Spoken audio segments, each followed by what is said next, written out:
Lalu benarkah kado amnesti Hasto dan abolisi bagi Tom Lembong syarat muatan transaksional politis? Ataukah ini semata upaya Prabowo tak mau ada oposisi dalam pemerintahan?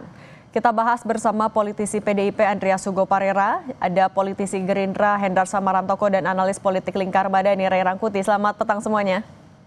Selamat petang, Vini Cindy. Selamat petang, Bang Ray, Bang Hugo. Oke, selamat petang semuanya. Kita ke Bung Ray dulu. Bung Ray, kalau melihat timingnya, pertimbangannya dari Presiden, motif Presiden Prabowo Subianto memberikan kado amnesti dan abolisi di waktu seperti ini itu apa? Kan sudah dijelaskan oleh Presiden juga demi persatuan nasional gitu. Meskipun untuk tujuan seperti itu sebetulnya nggak bisa dihindari dari aspek politiknya. Gitu. Kenapa gitu? Karena khususnya kepada Hasto ya. Hasto ini kan di backup begitu besar oleh PDI Perjuangan, bahkan seperti tangan kanannya Ibu Mega nih gitu ya. Dan saya kira 2 kali pertemuan Ibu Mega dengan Pak Prabowo atau perwakilan Ibu Mega dan Pak Prabowo gitu, pesan yang menguat itu adalah soal ditahannya saudara Hasto atau di proses hukumnya saudara Hasto gitu.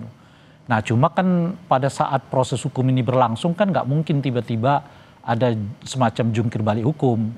Jadi ditunggu sampai putusan selesai, dan putusan selesai itu langsung diberi amnesti oleh Presiden seperti yang sekarang kan. Jadi kesannya eksekutif terlibat dalam urusan campur tangan hukum itu terhindari, tapi saudara Hasto juga terbebaskan dari pidana. Nah artinya di pikiran Presiden Prabowo ketika memberikan amnesti untuk Hasto Kristianto misalnya itu apa? Motif politik? Ada tentu saja tujuan politiknya, nggak bisa dihindari.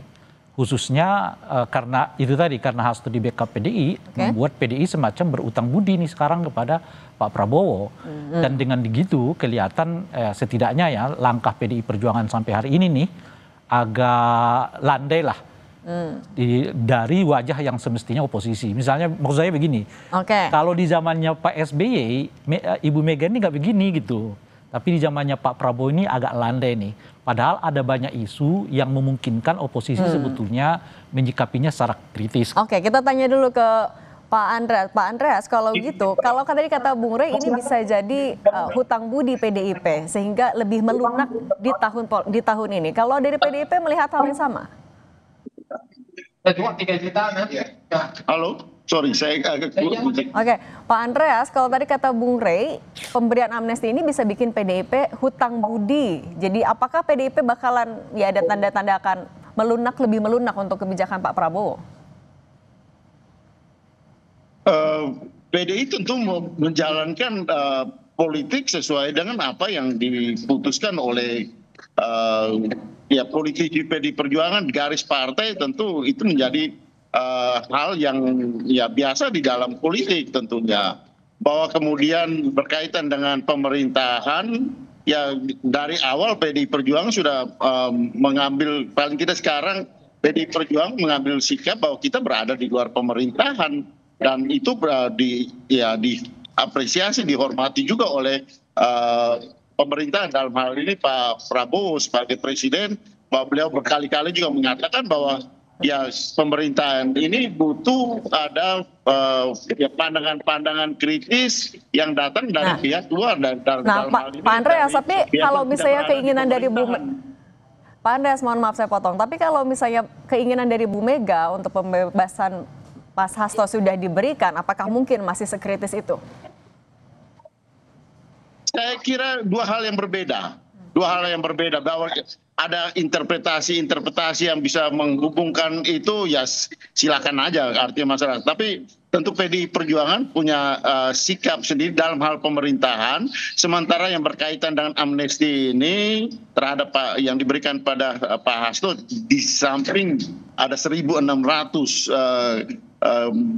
mereka yang juga memperoleh amnesti, dan setahu saya karena saya kebetulan di Komisi 13, kami mengikuti benar bagaimana kebijakan dari pemerintahan, dari Pak Prabowo sejak awal di proses pemerintahan ini, yang hendak memberikan amnesti kepada mereka-mereka yang ada di dalam tahanan dengan berbagai kriteria gitu. Di samping Pak Hasto masih ada 1.600 yang lain gitu. Dan itu pertimbangan yang berkaitan dengan penghinaan terhadap presiden, Dan kasus Pak Hasto ini sejak awal kami melihat bahwa peristiwa mulai dari pemeriksaan kembali Pak Hasto itu sangat kuat nuansa politisnya gitu. Dan ini yang mungkin menjadi salah satu pertimbangan bahwa ya amnesti ini diberikan pada Pak Hasto karena pertimbangan-pertimbangan politik juga gitu.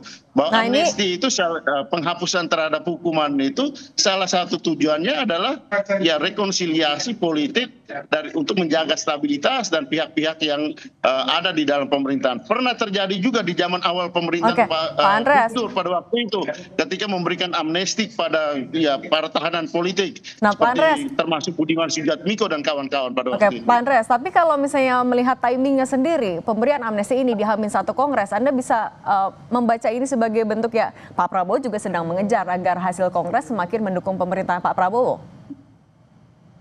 Ya silakan aja menginterpretasikan itu buat kami tidak ada masalah soal itu gitu. Tapi yang pasti bahwa ya kita memberikan apresiasi yang tinggi pada Pak Presiden karena Presiden melihat ada hal-hal yang berkaitan dengan proses keputusan yang berkaitan dengan proses peradilan terhadap Pak Hasto ini gitu. Dan ini sejalan dengan apa yang kami lihat juga selama ini. Bahwa saya mengikuti beberapa kali proses peradilan Pak Hasto 3 kali saya ikut dan saya melihat bagaimana lemahnya pembuktian terhadap tuduhan-tuduhan yang diberikan pada Pak Hasto. Dan sayangnya ketika putusan itu hakim tidak berani memberikan putusan bebas pada Pak Hasto. Nah ini kita tanyakan dulu ke Bang Hendarsam ya Pak Andreas. Nah kalau tadi kata Pak Andreas kan ini syarat sekali muatan politik, kemudian dibawa ke ranah hukum dan kemudian tapi Bang Hendarsam pemberian amnesti ini mendapatkan kritik dari aktivis. Dibilang ini kental sekali dengan transaksional politik. Dari Gerindra menangkap hal itu?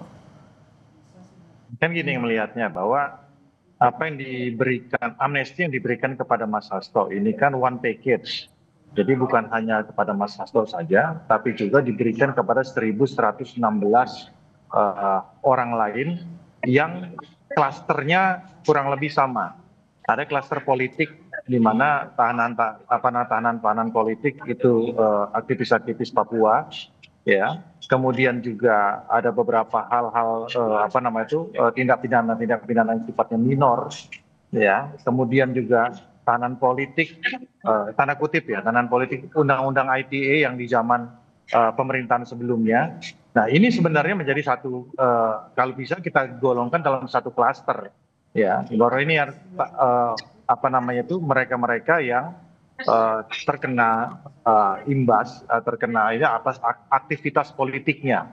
Nah, Mas Hasto digolongkan kepada hal tersebut. Tapi mengenai masalah teknis bagaimana, silahkan nanti dari Menkum kan ada syarat-syarat tertentu yang ingin dikatakan. Tapi artinya apa? Apa yang dilakukan kepada Mas Hasto bukan hal yang sifatnya privilege atau istimewa, karena diberikan juga kepada saudara-saudara kita yang lain yang pada saat di pemerintahan sebelumnya ya itu mendapatkan hal yang sama ya, melanggar undang-undang ITE kemudian ditangkap dan saat ini masih menjalani proses itu.